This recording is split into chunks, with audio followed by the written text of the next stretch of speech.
우리가 연애를 할 때는 서로에게 잘 보이기 위해 이것도 해주고 저것도 해주고 이것도 맞춰주고 저것도 맞춰주고 그러다가 이제 결혼을 하자. 그래서 결혼식장도 알아보고 이것저것 알아보고 신혼여행도 알아보고. 자, 뭐가 제일 중요한가요?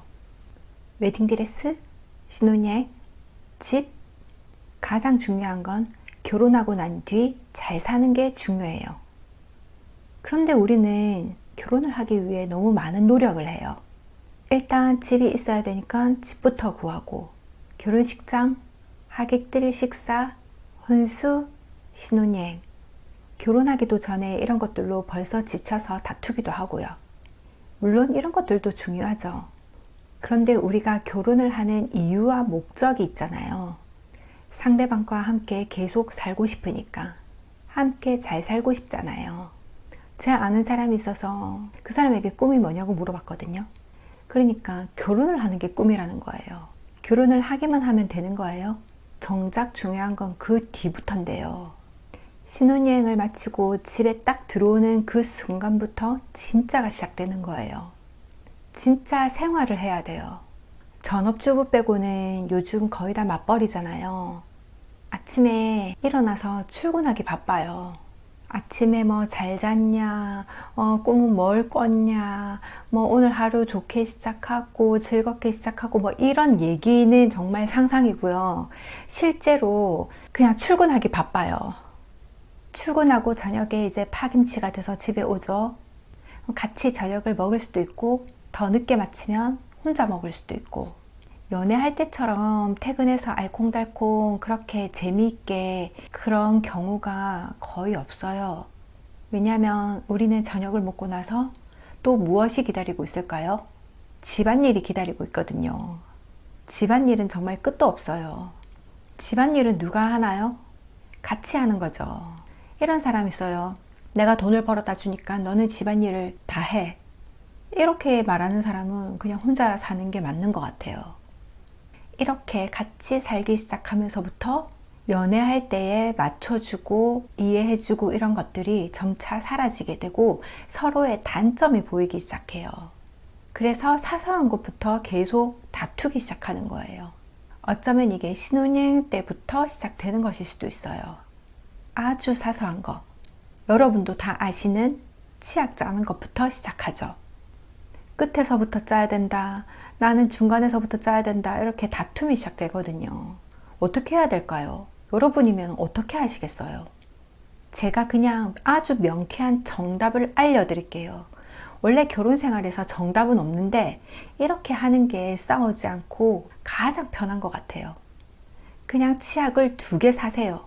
그래서 각자 하나씩 따로따로 쓰세요. 그럼 싸울 일이 없어요. 이렇게 너무 사소한 걸로 감정 상하지 마세요. 결혼 생활은 그냥 평생 해야 되거든요. 그렇지 않을 수도 있지만 이렇게 사소한 걸로 계속 싸우다 보면 너무 감정 소비가 많아져요. 결혼하기 전에 나의 방식과 상대방의 생활 패턴이 너무 다르잖아요. 이거를 한 번에 다 맞추려고 하면은 너무 힘이 들어요. 그래서 그냥 어느 정도는 상대방을 존중해 주는 거예요. 아, 저 사람은 저렇구나. 그거를 인정해 주는 거예요. 제가 이제 결혼을 하고 저는 물건을 안 보이는 곳에다가 이렇게 넣어 놓는데 신랑은 그게 아닌 거예요. 이렇게 눈에 보이는 곳에 이렇게 놔둬야지 편한 거예요. 그래서 한번 물어봤거든요. 안에 넣어 놓으면 안 되겠냐고. 그러니까 자기는 그냥 밖에 눈에 보이는 데 있어야지 편하다고 얘기하는 거예요. 근데 제가 똑같이 한 번 더 물어봤거든요. 근데 또 똑같이 그렇게 얘기를 하는 거예요. 그래서 그때 오케이 그러고 끝냈어요. 왜냐하면은 상대방이 안 바뀔 걸 아니까. 내가 계속 얘기해봤자 그거는 이제 다툼밖에 더 되나요. 그래서 내가 그냥 인정하고 들어가는 거예요. 아, 상대방은 저렇구나. 그래서 더 이상 얘기를 안 하고 저도 그 공간은 그냥 그 사람이 쓰게끔 놔두는 거예요. 상대방을 인정해주지 않고 나만의 고집을 계속 부리면 이게 싸움으로 번지거든요. 진짜 이것만은 못 참겠다 싶은 것만 좋게 얘기를 한번 해보세요. 나는 이게 진짜 너무 힘든데 이거는 조금 바꿔줬으면 좋겠다. 이런 식으로 좀 해줬으면 좋겠다 라고 좋게 얘기를 했을 때 상대방이 받아들이면은 괜찮은데 상대방이 그건 또 싫다라고 하면은 어쩌겠어요. 상대방이 고치기 힘든 거는 내가 고치는 게 가장 빠른 길이에요.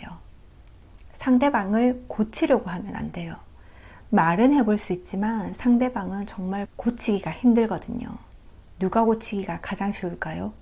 내 자신이 고치는 게 가장 빠르고 가장 쉬운 길이에요. 상대방은 원래 그렇게 하는 사람이에요. 원래 그랬던 사람이에요. 빨래통에 양말을 안 넣는 사람에게 빨래통에 양말을 집어넣으라고 얘기는 할 수 있지만 상대방이 그거를 한 번에 얘기를 듣고 고쳐질까요? 글쎄요. 여러 번 얘기하면은 여러 번 중에 한두 번은 할 수 있겠지만 스스로 앞으로 그렇게 고쳐질 수도 있고 안 될 수도 있고, 빨래통에 그 사람이 못 넣는다 하면은 그 사람이 양말을 벗어 놓는 가장 가까운 곳에 조그마한 통을 하나 갖다 놓는다든지 그런 식으로 조금 바꿔보는 것도 괜찮은 것 같아요. 상대방이 좀 더 하기 쉽도록 유도하는 거죠. 정리를 안 하는 사람에게 정리를 하라고 한마디 하면은 바로 들을까요? 잘 안 고쳐져요, 그게. 술 좋아하는 사람에게 술 그만 마셔? 정말 그만 마실 수 있을까요? 그게 안 되겠죠. 술을 마실 수 없는 환경을 만들든지 아니면 차라리 그 술을 집에서 마실 수 있도록 환경을 바꾸든지 그런 식으로 조금씩 바꿔 나가야 돼요. 사람은 안 고쳐지거든요. 사람은 안 바뀌어요. 깨달아야지 바뀔 수가 있는데 깨닫고도 안 바뀌는 사람도 많아요. 누가 바뀌어야 될까요? 내가 바뀌어야 돼요. 그게 가장 쉽고 빠른 길이라는 걸 아셔야 합니다. 결혼해서 나의 패턴대로 내가 편한 대로 상대방을 바꾸려고 하면 결혼 생활이 너무 힘들어요. 그냥 상대방의 그 생활 패턴을 그대로 존중해 줘야 돼요. 아니면 계속 잔소리를 하게 되거든요. 그러면 나도 힘들고 상대방도 힘들어요. 나의 행동이 상대방에게 커다란 스트레스를 주지 않는 한 각자의 생활 패턴을 존중해 주는 거예요. 사랑은 상대방의 말과 행동을 존중해 주는 거거든요. 바꾸라고 하지 말고 그 사람이 바뀔 수 있도록 조금씩 내가 지혜롭게 행동을 한번 해보는 거예요. 그리고 내가 생각을 바꾸는 게 가장 빠른 길이라는 걸 항상 마음속에 새기고 계셔야 돼요. 상대방을 바꾸려고 하지 말고 있는 그대로 존중해주며 배려하며 사랑할 수 있는 여러분이 되기를 마음을 다해서 응원합니다.